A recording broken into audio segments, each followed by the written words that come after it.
لافکرافت به شدت از بازی با ناشناخته‌ها لذت می‌برد و برای ترسوندن خواننده‌هاش از موجوداتی صحبت می‌کرد که یا هیچ درکی از اونها نداریم یا اطلاعات کمی از اونها در دسترسمونه.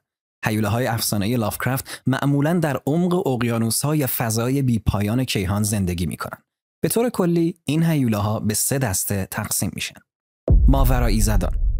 این موجودات قدرتمندترین موجودات افسانه‌ای لافکرافت هستند. اونها به هیچ شکلی مشخص نیستن و درک کردنشون از توانایی بشر فراتره.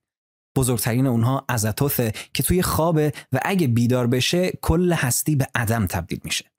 دومین اونها یوکسوثوثه که به عنوان دروازه و کلید حقیقت شناخته میشه و کسایی که به دنبال حقیقت کیهان به سمت اون میرن هیچ وقت به زندگی قبلی خودشون بر نمیگردن.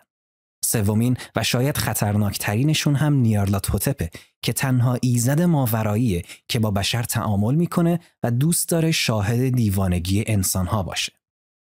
والا باستانیان متعال. این گروه شامل موجوداتی مثل کثولوه که توی عمق اقیانوس‌ها و کیهان خوابیده.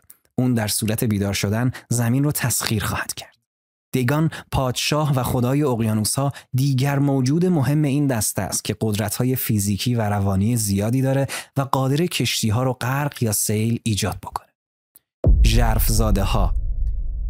این موجودات نیمه انسان و نیمه ماهی پیروان کثولو و دیگان هستند. اونها عمر جاودان دارن و برای خدمت به خدایانشون انسان‌ها رو باردار می‌کنن تا نسل‌های هیبریدی جدید شبیه به خودشون به وجود بیان. این موجودات معمولاً خارج از دید بشر زندگی میکنن و تنها زمانی که نیاز دارن به ساحل میان. این هیولاها معمولاً تو افسانه‌های لافکرافت به عنوان محور اصلی شرارت مطرح میشن و قهرمانان داستان‌های لافکرافت معمولاً در تلاشن که از دست اونها فرار کنن. اما سوال اصلی اینجاست که چرا لافکرافت این موجودات رو با این همه جزئیات و دقت به تصویر کشیده و چه چیزی منبع الهام ذهن تاریک اون بوده؟